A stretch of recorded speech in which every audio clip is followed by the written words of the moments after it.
Okay, joining me now is my colleague and fellow viticulturist, Larry Bettiga from UC Cooperative Extension. Larry is a viticulture farm advisor and the acting Monterey County director for UC Cooperative Extension, and a prolific and award-winning researcher, educator for the wine grape industry of Monterey, San Benito, and Santa Cruz counties, and beyond, I'm sure. So, hey, Larry, thanks for hanging out with me on the podcast today. Yeah, thanks, Fritz. It was great to be here and share some information today.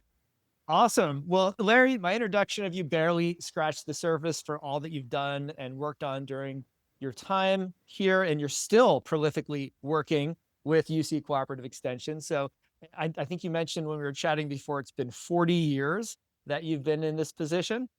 40 years in Monterey County, it's been 46 years working for the University of California in different locations. Excellent. Okay. Can you talk a bit about what drew you to the industry and about your research focus and really what brought you to Monterey and to where you are today? So, how I got involved with Extension was I graduated from UC Berkeley in 1978 and had the opportunity to go on an internship.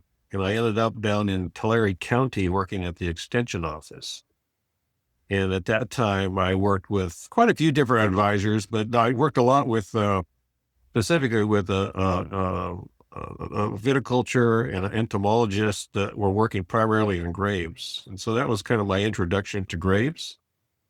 And then from there, I moved on and I was working for the statewide specialist as their research associate. And at the same time, then I went back to school and went to graduate school in viticulture. And then I was waiting kind of at that point, I thought, extension was going to be where I wanted to be and looking for a position. And so I was waiting for an advisor position. And so the one in Monterey opened up.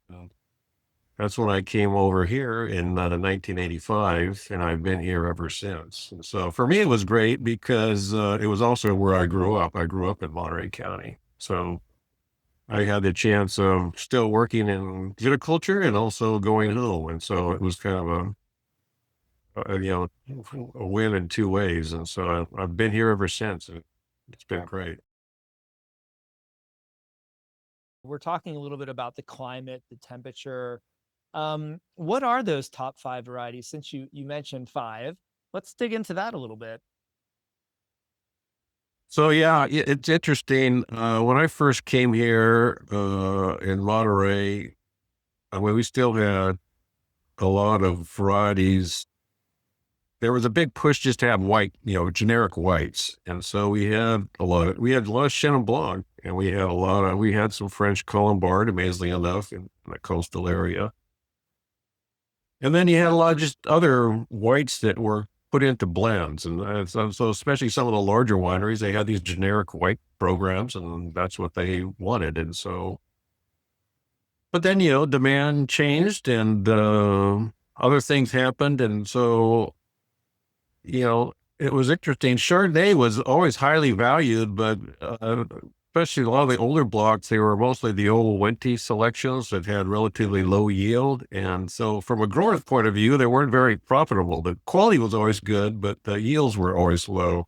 And so it wasn't until, people started planting some of the, more of a desirable crop from a grower's perspective to plant and make money off of. And so that really fueled, I think, the development and identification of higher producing clones really led to kind of the resurgence of that variety. The two worlds are you have the winemaker that wants the highest quality, you have the grower that wants the yield because they want to be in business. And then there's somewhere in between where price and yield and quality are matching. And that's where the perfect relationship and sustainability in business seems to take over. You mentioned French Colombard, you mentioned Chenin Blanc as earlier, I don't want to say bulk white, but white blending wines, which can make terrific wines on their own, as we know. And then the Chardonnay seemed to take over more of that Right. newer acreage. And then we see not only progression of Chardonnay, but progression of clones within Chardonnay to, I won't say higher quality, but let's say diversification of quality and more approachable wines, lower alcohol with balanced acidity. That's just the white so far. I mentioned, so I don't know if we've gotten through the 5 yet, maybe not, but what else? Of course, we haven't touched the reds yet. Well, before Yeah. we move to reds on the white spectrum, is Sauvignon Blanc playing into this story? That's another one that was, there was some acreage was there. It kind of fell out of favor and now it's come back again. And so we're seeing more Sauvignon Blanc being planted. And it's interesting. I went to New Zealand back in 88, I think. Went to the Marlborough area, and it's almost identical to Greenfield, California. And so it's rocky soils, a lot of cobblestone, a fair amount of wind. And at the time, it was kind of a new emerging area. People thought, oh, that area is never going to make it. Well, here we see now today, it's really the premier, New Zealand area to grow Sauvignon Blanc. And so we have similar climates in Monterey, and we have people that can make, if they want, they can make similar that style. And so you see the different Sauvignon Blancs coming out from that to maybe a more, a different style when you start growing it in the warmer areas. So I've seen more Sauvignon Blanc go on the ground here recently. And, people are producing different style of wines from those, but it has good potential also. But I mean, we're still dominated by Monterey is still 40% Chardonnay, another 20% Pinot Noir, and, Cabernet is behind that. Are we getting ahead even more by taking the Right. dormant vine, but now putting basically sending it to the vineyard with a trunk already on it, right? That's really what it is. Right. So we planned a trial, I don't think it was back in 2010, 2011, I think. That's when Doherty produced some of these, or selling these, what they call these Uber vines. And so I was actually had a trial with the grower, and he said, hey, look at these plants we got from a nursery. We're going to put these out and see how they go. And I looked at them and go, oh, that's interesting. Yeah.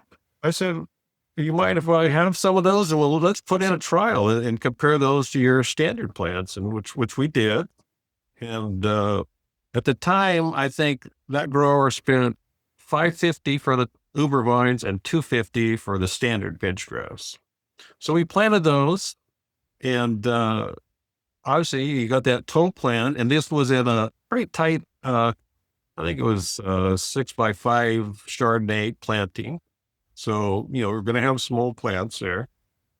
And it was on a VSP, a vertically shoot position canopy. So that cordon wire was pretty low. It was just, when you planted those plants, it was perfect. It was just right there, and it had a little spur. And so we trained out 2 shoots that first year and developed cordons. And then on the standard plants, we did a couple of different treatments. We trained some to a trunk, and then some we let go, and then we cut them back to a 2-bud spur, which is, kind of the standard. Oh yeah, 2 buds after the first. Train them in the second year. Mm-hmm. And then follow those plants as far as, their growth and their second year production. Well, I mean, the Uber plants had beautiful full cordons the first year. And I went out there to look at it in the wintertime with the grower, and I said, oh man, these are beautiful cordons. I said, I want to leave these cordons fully trained out. Oh my gosh. And he looked at me, and I said, well, here's what I want to do. I said, I want to do that, and then I want to leave them. I'm going to, shoot them to establish the spur conditions, but I want to leave all the crop on some of them. I want to take all the crop on another set, and then kind of go in between, take a half crop on these and see what happens.